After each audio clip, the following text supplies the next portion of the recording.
Bien, hoy tenemos nuestra última parte, la cuarta de 4, de nuestra serie de estudios de El mayordomo fiel. El día de hoy veremos este tema general que se titula El testimonio de Cristo. Vamos allá, adelante David. Vamos a escuchar a Tom con este primer pasaje, adelante. Lucas 12 del 42 al 44. El Señor respondió: ¿Quién es, pues, el mayordomo fiel y prudente, a quien su Señor pondrá sobre sus siervos para que a su tiempo les dé sus raciones? Dichoso aquel siervo a quien, cuando su Señor venga, lo encuentre haciendo así. En verdad les digo que lo pondrá sobre todos sus bienes.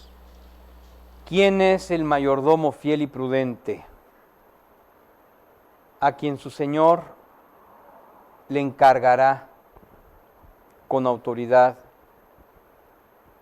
un trabajo de bendición para que dé raciones a otros siervos?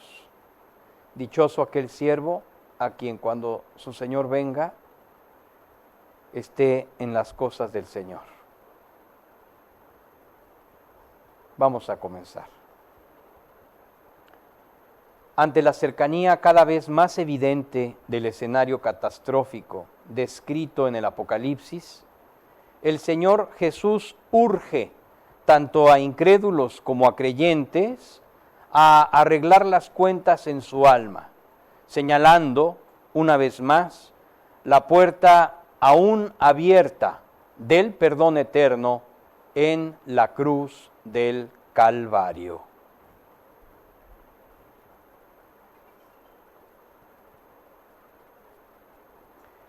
En esta cuarta parte, el testimonio de Cristo, tenemos 3 subtemas. El primero que vamos a ver es Jesús, causa de división. El segundo, los últimos tiempos. Y el tercero, arreglar todas las cuentas. Vamos al primero, David, si eres tan amable. Jesús, causa de división. Vamos a leer este pasaje, vamos a escuchar a Tom. Adelante. Lucas 12 del 49 al 53. Yo he venido para echar fuego sobre la tierra y cómo quisiera que ya estuviera encendido. Pero de un bautismo tengo que ser bautizado y cómo me angustio hasta que se cumpla. ¿Piensan que vine a dar paz en la tierra? No, les digo, sino más bien división. Porque desde ahora en adelante, 5 en una casa estarán divididos, 3 contra 2 y 2 contra 3. Estarán divididos el padre contra el hijo y el hijo contra el padre, la madre contra la hija y la hija contra la madre, la suegra contra su nuera y la nuera contra su suegra. Jesús, causa de división. ¡Qué impacto! La verdad es que hay mucha confusión alrededor de este pasaje y esperemos que hoy se aclare. Adelante, Dave. El amor a Dios ha dividido a la humanidad desde el principio. Dividió a Caín de Abel, a David de Saúl, a Israel de Judá, a la nación de Israel de Jesús y al mundo de la iglesia de Cristo. Hoy, el amor a Dios continúa esta dinámica de división entre las familias, los amigos y cualquier tipo de relación. Podemos preguntarnos, ¿por qué tiene que ser así? ¿Por qué? Porque el mundo, al igual que la naturaleza humana, lejos de amar a Dios, le odia, odia su palabra, odia a su pueblo Israel y a los discípulos que le aman. Vamos a leer este pasaje que lo ilustra. Juan 15, del 18 al 21. Si el mundo los odia, sepan que me ha odiado a mí antes que a ustedes. Si ustedes fueran del mundo, el mundo amaría lo suyo. Pero como no son del mundo, sino que yo los escogí de entre el mundo, por eso el mundo los odia. Acuérdense de la palabra que yo les dije: un siervo no es mayor que su señor. Si me persiguieron a mí, también los perseguirán a ustedes. Si guardaron mi palabra, también guardarán la de ustedes. Pero todo eso les harán por causa de mi nombre, porque no conocen a aquel que me envió. ¡Qué impacto! Aquí está clarísimo por qué la división. ¿Por qué la división? Porque no conocen a aquel que me envió. Por eso, porque no lo conocen. Vamos ahora a este pasaje que todavía ahonda más en este punto. Adelante. Mateo 10, del 34 al 38. No piensen que vine a traer paz a la tierra. No vine a traer paz, sino espada. Porque vine a poner al hombre contra su padre, a la hija contra su madre y a la nuera contra su suegra.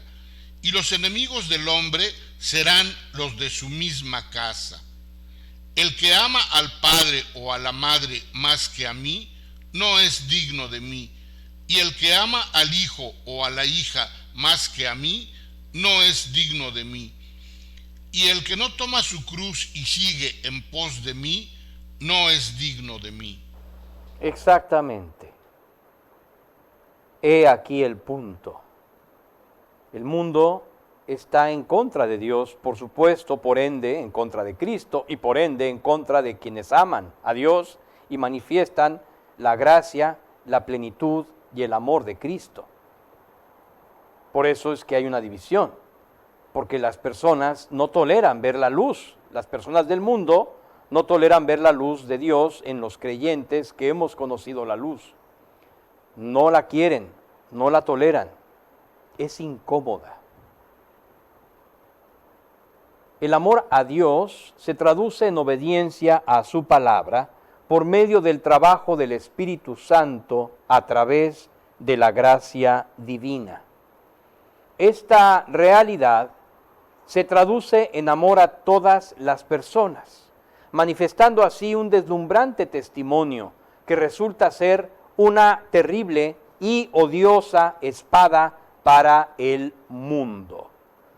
Esta es la espada de Cristo, el ataque del amor y del perdón ante un mundo egoísta y devastado por el odio, la envidia y la codicia. Un mundo que vive en las más profundas tinieblas y que mantiene la necia esperanza de encontrar una salida hacia la luz del amor, la paz y la fraternidad en su perpetua senda de odio. Es un absurdo cómo en el camino del odio pretenden encontrar amor, paz y fraternidad. Es un absurdo, pero el mundo va en su senda de odio pensando que ahí va a encontrar el amor, la paz y la fraternidad. ¿Y cómo le echan ganas? Pero no cambian de camino, siguen en el camino del odio. Mateo Vamos a 10, hablar, vamos a escuchar este pasaje que habla de la espada del Espíritu. Adelante. Efesios 6, 17. Tomen también el casco de la salvación y la espada del Espíritu, que es la palabra de Dios. El casco de la salvación y la espada del Espíritu. que es la palabra de Dios. Y este otro pasaje que ilustra este punto sobre el amor de Dios. ¿Quién ama a Cristo? ¿Quién ama a Dios? Vamos a ver cómo se manifiesta. Juan 14, del 23 al 24. Jesús le respondió: si alguien me ama, guardará mi palabra, y mi Padre lo amará, y vendremos a él y haremos con él morada. El que no me ama, no guarda mis palabras, y la palabra que ustedes oyen no es mía, sino del Padre que me envió. Ahí está. Los que me aman, guardan mi palabra.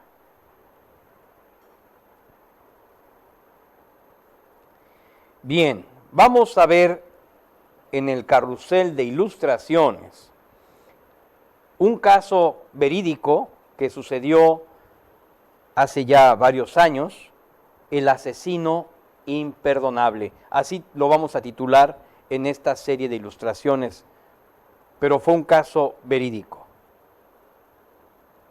En los años 2000, alrededor del, al inicio, temprano los 2000, 2002, 2003, no recuerdo, sucedió un multihomicidio, un homicidio de muchas personas en una casa en la Ciudad de México. Y bueno, pues finalmente se supo que uno de las víctimas sobrevivió y fue a dar aviso a la policía, y es así como llegaron e hicieron las investigaciones. Pero el lesionado estaba muy lesionado en el hospital, profundamente lesionado. Y definitivamente está herido de bala, y esta herida le ocasionó un problema de por vida. Y bueno, pues el padre de este joven, porque era muy joven, era un joven adolescente, recibió el comunicado de pronto de la policía. Estaba él en el hospital con su hijo, y la policía le dijo: tenemos allá afuera al responsable, ya lo agarramos, lo pudimos encontrar y ya lo agarramos y lo tenemos aquí afuera, aquí en la sala de espera del hospital. Está ahí para que usted haga con él lo que quiera. El papá de este joven usaba bastón. Entonces, pues cuando vieron que salía con el bastón, todo el mundo pensó, pues le va a dar una tunda con el bastón, ¿no? Mínimo que se desquite, que se desahogue, lo que quiera. Y le hicieron ruedita los policías al asesino, y el padre, tomando su Biblia, lo encaró, se acercó a él y le dijo: dice la Escritura que el cielo no va a ser el mismo sin ti ahí. Esas fueron las palabras del padre del muchacho herido, que estuvo al borde de la muerte y que tenía una lesión de por vida. Dice la Escritura que el cielo no será el mismo si tú no estás ahí. Todos los policías que estaban rodeando, cuando escucharon las palabras de este hombre, bajaron la cabeza. El ladrón no levantaba la vista, pero los policías tampoco. Más adelante lo visitó en la prisión, y ahí le habló del plan de salvación y le testificó sobre el amor de Dios y cómo Dios lo amaba y necesitaba a él estar con Dios en la eternidad.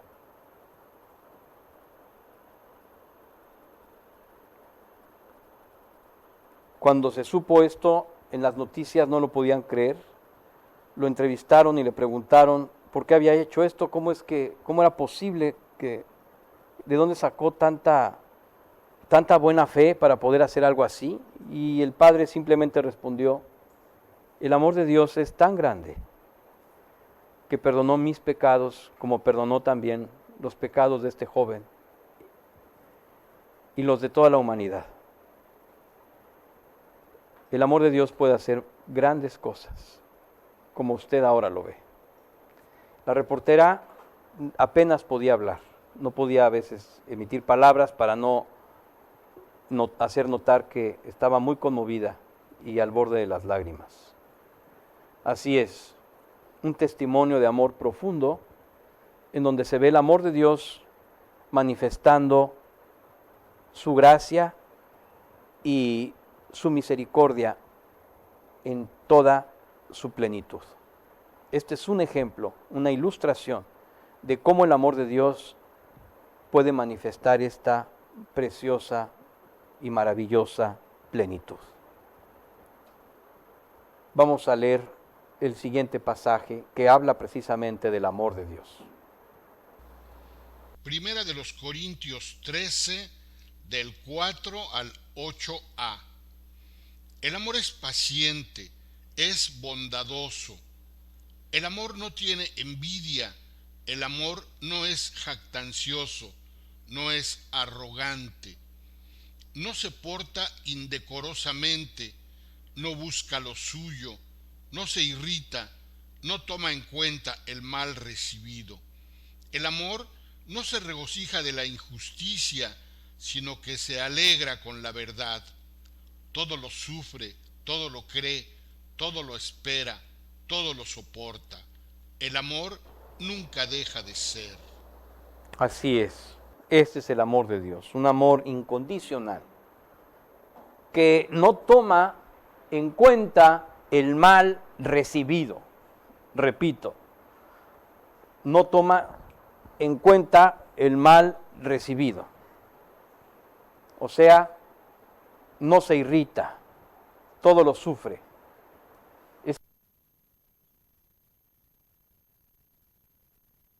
Así es. Este es el amor de Dios. Vamos a nuestro segundo tema, los últimos tiempos. Adelante. Vamos al pasaje de Lucas. Adelante. Lucas 12, del 54 al 56. Decía también a las multitudes: cuando ven una nube que se levanta en el oeste, al instante ustedes dicen: viene un aguacero, y así sucede. Y cuando sopla el viento del sur, dicen: va a hacer calor, y así pasa. Hipócritas, saben examinar el aspecto de la tierra y del cielo, entonces, ¿por qué no examinan este tiempo presente? Exacto.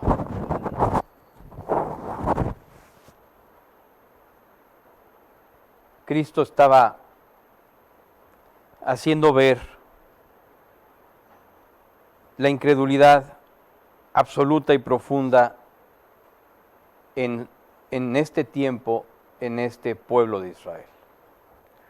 Y claro que la exhortación también cabe para nosotros ahora. La exhortación que hace Jesús a estar pendientes de los tiempos es clara y directa. Aunque reprende aquí a los incrédulos de su tiempo, que a pesar de conocer que aquel era el tiempo profetizado por Daniel y confirmado por Juan el Bautista, se negaron a reconocerle como el ungido de Dios. Esta amonestación trasciende las fronteras del tiempo y llega directamente a nosotros como una advertencia para identificar los tiempos que estamos viviendo. Las señales antes del fin descritas en los evangelios complementan el llamado de Jesús en este pasaje. Vamos a ver estas señales antes del fin. Adelante. Mateo 24, del 3 al 5. Estando Jesús sentado en el monte de los olivos, se acercaron a él los discípulos en privado y le preguntaron: dinos, ¿cuándo sucederá esto ¿Y cuál será la señal de tu venida y de la consumación de este siglo? Jesús les respondió: tengan cuidado de que nadie los engañe, porque muchos vendrán en mi nombre diciendo: yo soy el Cristo, y engañarán a muchos. Así es. Aquí comenzamos a escuchar: tengan cuidado que nadie los engañe. Y va a citar lo siguiente. Mateo 24, del 6 al 8. Ustedes van a oír de guerras y rumores de guerras. Cuidado, no se alarmen, porque es necesario que todo esto suceda, pero todavía no es el fin.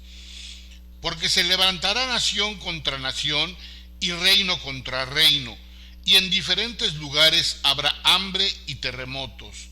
Pero todo esto es solo el comienzo de dolores. Así es. Se levantará nación contra nación y reino contra reino, y habrá en diferentes lugares hambre y terremotos. Pero esto solo es el comienzo de los dolores de parto. Y continúa. Mateo 24, del 9 al 14. Entonces los entregarán a tribulación y los matarán, y serán odiados de todas las naciones por causa de mi nombre. Muchos se apartarán de la fe entonces, y se traicionarán unos a otros, y unos a otros se odiarán. Se levantarán muchos falsos profetas, y a muchos engañarán. Y debido al aumento de la iniquidad, el amor de muchos se enfriará. Pero el que persevere hasta el fin, ese será salvo. Y este evangelio del reino se predicará en todo el mundo como testimonio a todas las naciones, y entonces vendrá el fin. Y entonces vendrá el fin. Y entonces vendrá el fin. Se levantarán muchos falsos profetas, la iniquidad aumentará, el amor de muchos se enfriará. Así es, muchos se apartarán de la fe, se traicionarán unos a otros, serán odiados de todas las naciones por causa del nombre de Jesucristo. ¡Qué impacto! Aquí describe Jesús definitivamente el momento de la tribulación. La parábola de la higuera, narrada por Jesús en los Evangelios, nos ubica en el contexto histórico preciso del tiempo del regreso de Cristo. Si bien es verdad que el día y la hora nadie la sabe, el entorno del escenario del inicio del Apocalipsis está puesto y la higuera comienza a reverdecer. No sabemos en qué año vendrá el Señor por su iglesia, pero sabemos por la higuera de Israel que el verano está cerca, a las puertas. Jesús maldijo a la higuera y después aseguró que ésta sería el elemento clave para entender que el tiempo ha llegado.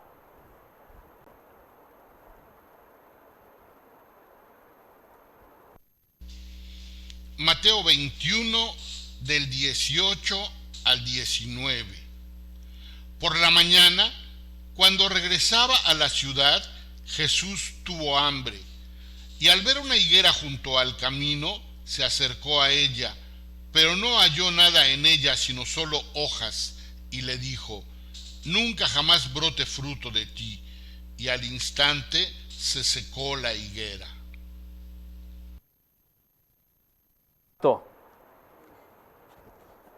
Jesús tuvo hambre cuando regresaba de la ciudad y al ver una higuera junto al camino se acercó a ella, pero no halló nada en ella sino solo hojas, y le dijo: nunca jamás brote fruto de ti. Y al instante se secó la higuera. Ahora vamos a escuchar la parábola que el mismo Jesús dice después de haber tenido este momento delante de sus discípulos. Lucas 21, del 29 al 34. Jesús les dijo también una parábola. Miren la higuera y todos los árboles. Cuando ya brotan las hojas, al verlo, ustedes mismos saben que el verano ya está cerca. Asimismo ustedes, cuando vean que suceden estas cosas, sepan que el reino de Dios está cerca. En verdad les digo que no pasará esta generación hasta que todo esto suceda. El cielo y la tierra pasarán, pero mis palabras no pasarán. Estén alerta, no sea que sus corazones se carguen con disipación, embriaguez y con las preocupaciones de la vida, y aquel día venga súbitamente sobre ustedes como un lazo. Mira lo que dice aquí. Estén alerta. No sea que sus corazones se carguen con las preocupaciones de la vida. No sea que sus corazones se carguen con las preocupaciones de la vida, y aquel día venga súbitamente como un azote, como un lazo. ¡Qué impacto! ¡Qué impacto! Está alerta, estate alerta, no sea que tu corazón se cargue con las preocupaciones de la vida. Claro que habla de disipación y embriaguez, ¿no? Con pecados, pero también con las preocupaciones de la vida. Es que el fondo de todo esto es incredulidad. Así es que aquí hay una invitación preciosa del Señor Jesús a estar alerta para que aquel día no venga como un lazo sobre nosotros. Bien, tenemos aquí una representación de Israel en los tiempos de Cristo. Vamos a poner la higuera, vamos a poner primero la fecha, año 33 después de Cristo, Jerusalén. Y vamos a poner la higuera aquí. Este es el momento en el que Jesús dice a la higuera: no brote más fruto de ti por las edades. Literalmente en el hebreo dice así: no brote más fruto de ti por las edades. Así dice. Bien, una vez que Jesús dijo esto a la higuera, los mismos discípulos atestiguaron que la higuera se secó. Así es. ¿Y qué pasó? Lo que sucedió después es que al poco tiempo Jesús fue crucificado como la esperanza y la redención del mundo. Bien, pues esta Jerusalén del 33 después de Cristo quedó en el pasado. Vamos a ponerla en el pasado, Dave. Ahí está. Y ahora vamos a hablar del arrebatamiento en un año desconocido, pero sí posterior a 2020.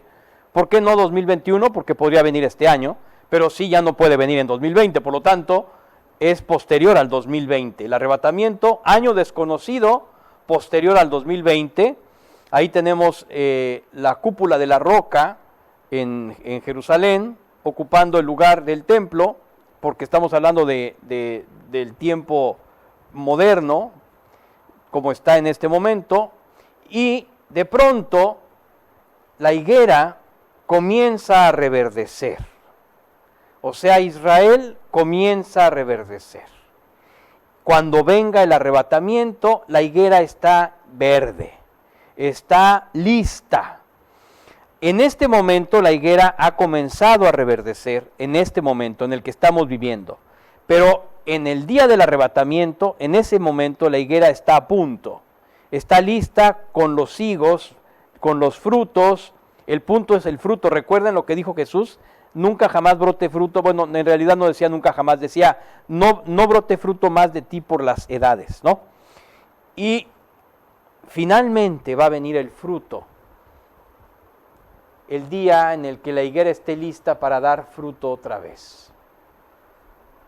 Así es, por eso decimos que este es el momento del arrebatamiento, y vamos a poner los dos momentos como eje, el momento de la maldición de la higuera y el momento del arrebatamiento donde la higuera está reverdecida nuevamente. Y en estos dos momentos encierran un tiempo que se le llama, que la Biblia llama el tiempo de los gentiles, donde ha tenido lugar toda la historia moderna que conocemos a partir del Imperio Romano, desde Augusto hasta nuestros días. Así es que este es el tiempo de los gentiles. Todo este es el tiempo de los gentiles. Este ha sido el paréntesis que la Escritura, que hace énfasis la Escritura en este paréntesis llamándolo el tiempo de los gentiles. Bien, este es el tiempo en el que vivimos en este momento y que terminará justo en el momento del arrebatamiento. Estamos en los últimos tiempos.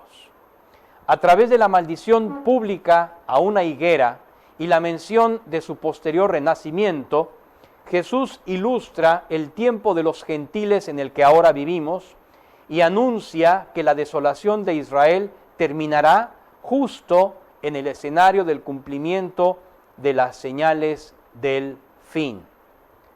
Guerras y rumores de guerras en el mundo. Persecución contra el Evangelio y la doctrina moral cristiana. Aumento de la iniquidad. Enfriamiento de gran cantidad de creyentes que están más ocupados en su serie favorita que en una relación sana y santa con Dios.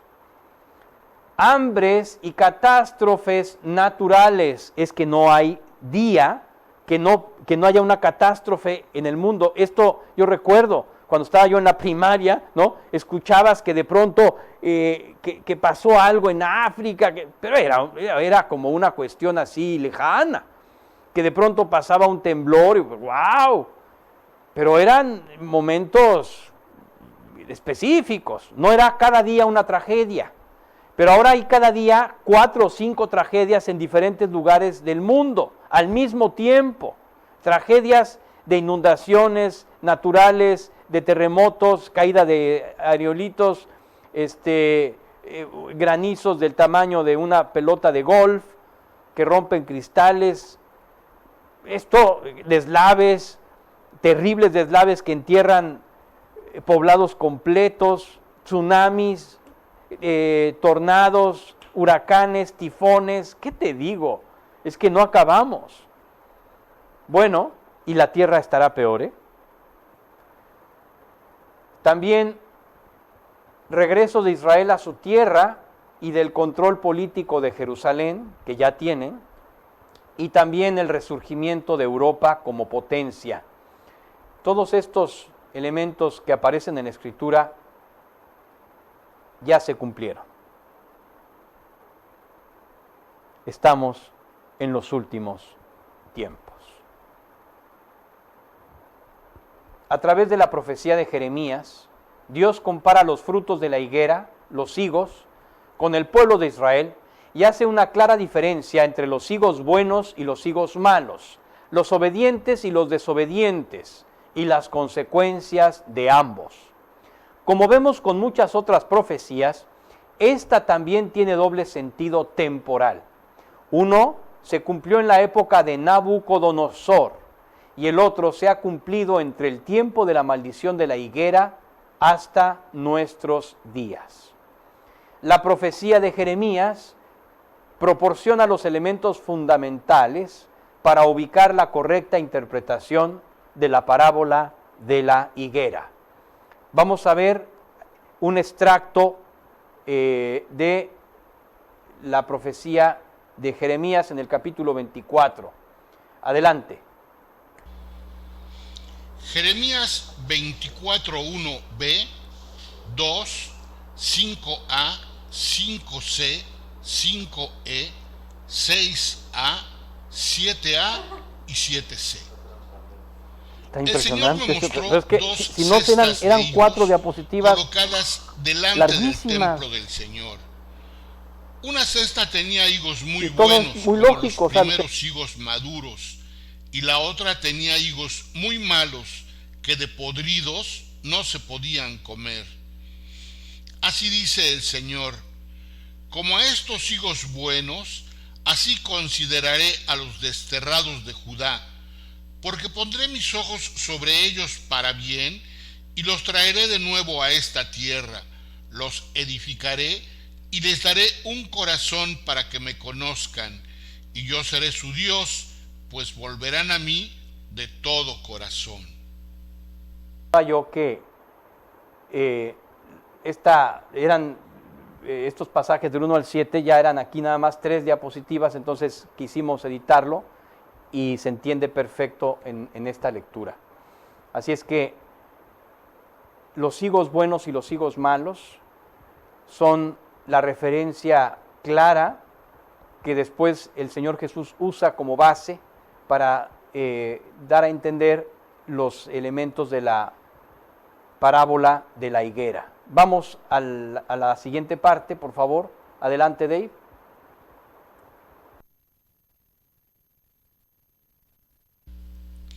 Jeremías 24, 8a, 8c, 8d y del 9 al 10. Pero como a los higos malos que de podridos no se pueden comer, abandonaré al remanente de Jerusalén que queda en esta tierra y a los que habitan en la tierra de Egipto. Los haré motivo de espanto y de calamidad para todos los reinos de la tierra, de oprobio y refrán, de burla y maldición en todos los lugares a donde los dispersaré, y enviaré sobre ellos espada, hambre y pestilencia, hasta que sean exterminados de la tierra que les di a ellos y a sus padres. Aquí habla concretamente de estas dos categorías de higos, los frutos buenos y los frutos que están podridos. Los frutos buenos son aquellos que manifiestan la voluntad de Dios y han decidido obedecer a Dios, y los higos malos están en rebelión con la voluntad de Dios. Si bien es verdad que los apóstoles identificaron su propio tiempo como parte de los últimos tiempos, los elementos profetizados en la Escritura no se habían cumplido sino hasta muy entrado el siglo XX. Israel ya está en su tierra y Jerusalén está bajo su control. Solo falta una pieza, el templo, que sin problema puede ser levantado aún después del arrebatamiento. Las guerras mundiales de nación contra nación y reino contra reino llegaron en el siglo XX y marcaron la nueva realidad política de nuestro mundo. La maldad se ha multiplicado y las catástrofes naturales son noticia cada día.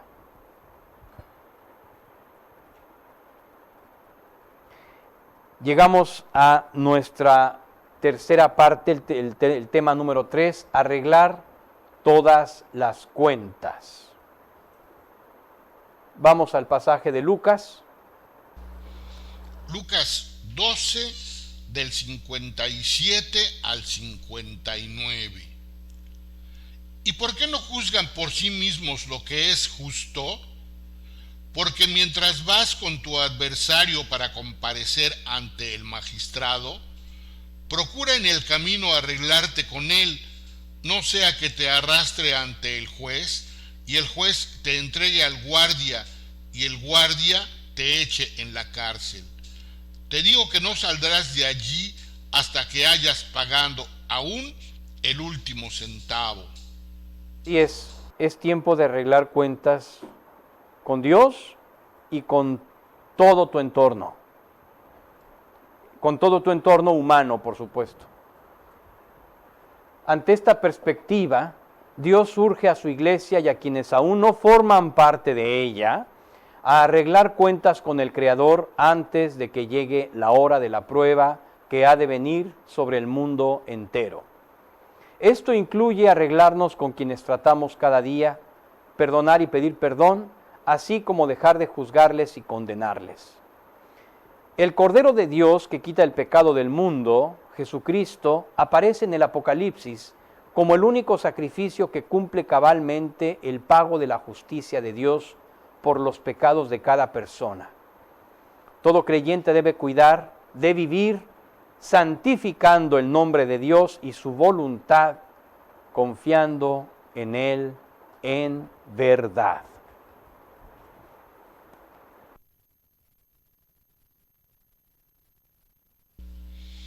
Apocalipsis 3:10.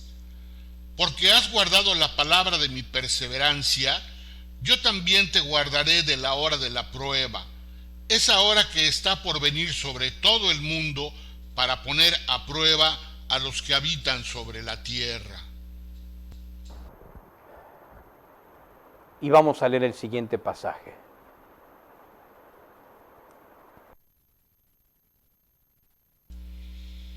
Apocalipsis 5, del 5 al 6. Entonces uno de los ancianos me dijo: no llores, mira, el león de la tribu de Judá, la raíz de David, ha vencido para abrir el libro y sus 7 sellos.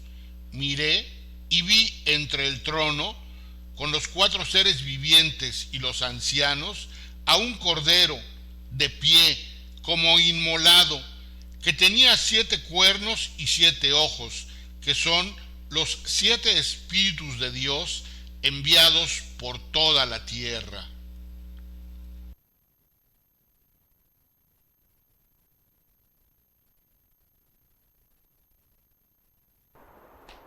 Así es, aquí aparece el Cordero de Dios que sigue la puerta abierta para poder redimir a todo aquel que se acerca a Él.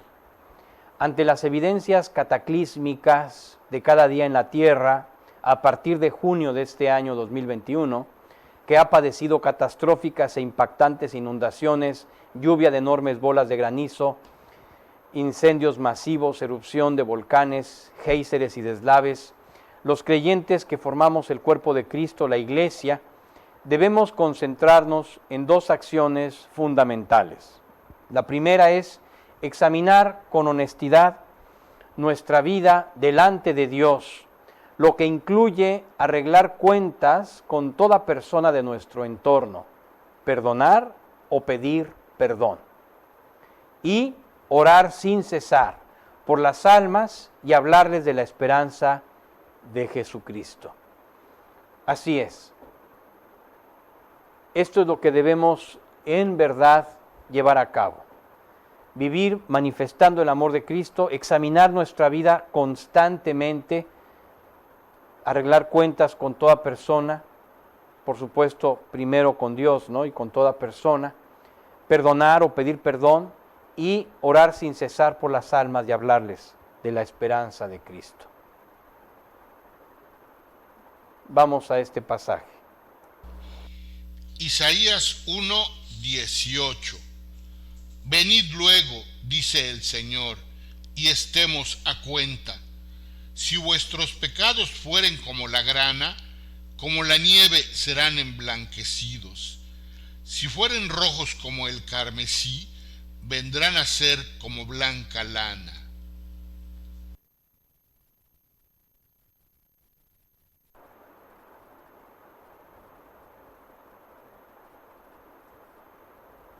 Así es.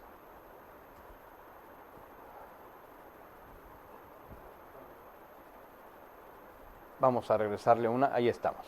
Es tiempo de poner a un lado todo y hacer un alto en nuestra vida. Permitir que el Espíritu de Dios ilumine las áreas que no le hemos confesado, aquellas en donde hemos metido mano por temor o por incredulidad. Si tú aún no has vuelto a nacer, debes saber que la Biblia declara que todos hemos pecado y que tus pecados te han separado de Dios. Pero Él te ama tanto que entregó su vida y pagó por tus pecados delante de la justicia divina en la cruz. para aceptar este pago. Debes arrepentirte delante de Él y convertirte, así como abrir la puerta del corazón, entregándole a Dios tu vida. Escucha lo que dice este pasaje sobre los pecados de tu alma. Romanos 3:23. Por cuanto todos pecaron y no alcanzan la gloria de Dios. Hemos pecado. Toda persona en el mundo ha pecado.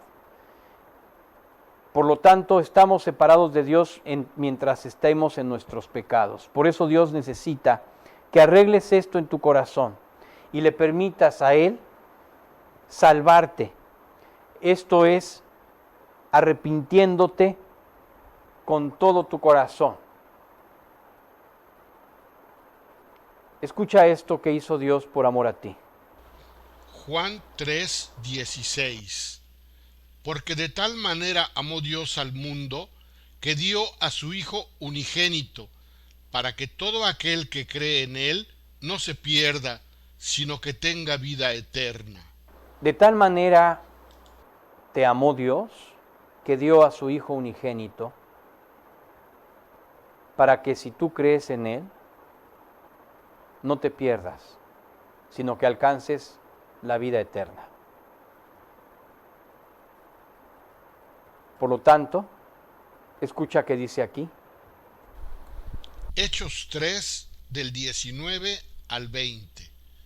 Por tanto, arrepiéntanse y conviértanse, para que sus pecados sean borrados, a fin de que tiempos de alivio vengan de la presencia del Señor, y Él envíe a Jesús, el Cristo designado de antemano para ustedes.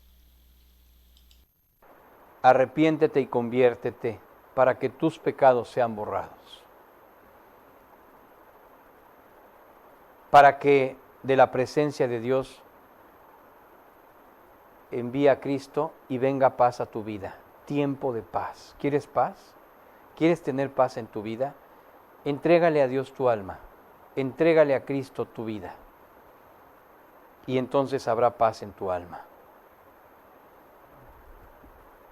Escucha esta invitación.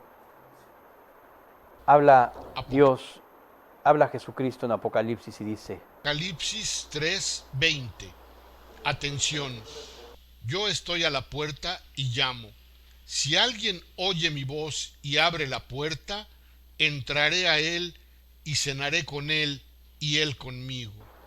Él está a la puerta, Jesucristo está a la puerta y llama. Si tú escuchas hoy su voz, si la estás oyendo en este momento y abres la puerta, entonces Él entrará en ti y tendrá una relación contigo. Y cenará contigo y tú con Él y tendrá una relación contigo. Esta es la invitación que hoy hace Dios a ti, para que hoy tú abras tu corazón y le entregues tu vida. Si tú quieres hacer esto hoy y pasar por la puerta de la salvación de la cruz del Calvario, no tienes más que aceptar que has pecado y pedirle perdón por tus pecados arrepentido. Arrepiéntete y conviértete. Pídele a Dios perdón por tus pecados. Acepta el pago por tus pecados que Cristo hizo en la cruz. Acepta esta remisión que hizo, esta redención por tus pecados. Ya lo cumplió, ya lo hizo, pero tienes que aceptarlo. Y ábrele la puerta del corazón, invítalo a entrar y entrégale tu vida. Quisiera terminar con una oración, esta parte del estudio. Me gustaría orar contigo, que tú el día de hoy quieres arreglar cuentas con Dios. Vamos, si tú quieres hoy arreglar cuentas con Dios, yo te quiero invitar a orar para pedírselo. Nada más te aclaro que no es la oración la que salva, sino es tu honestidad delante de Dios la que le permitirá a Dios generar la salvación en tu alma. Por supuesto, la forma de hacerlo es pedírselo orando.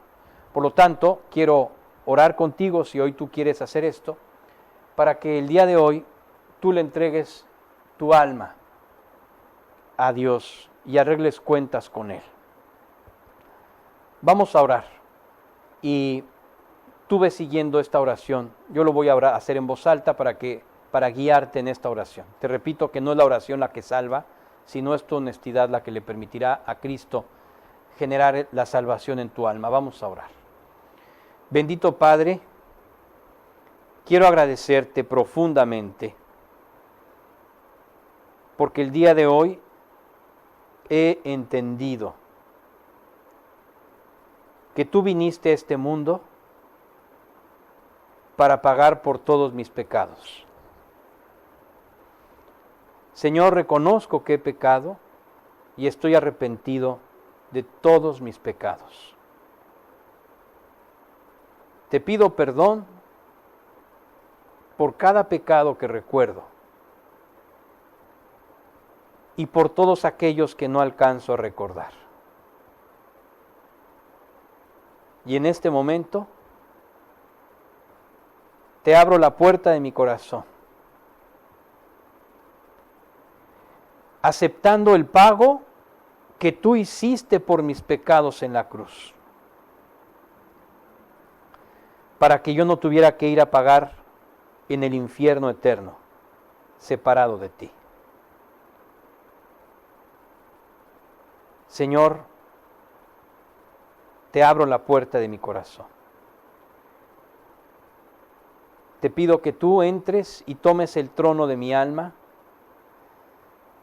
porque yo en este momento te entrego mi vida. Y te pido que tú me guíes a partir de hoy a la preciosa y perfecta voluntad que tú tienes para mí.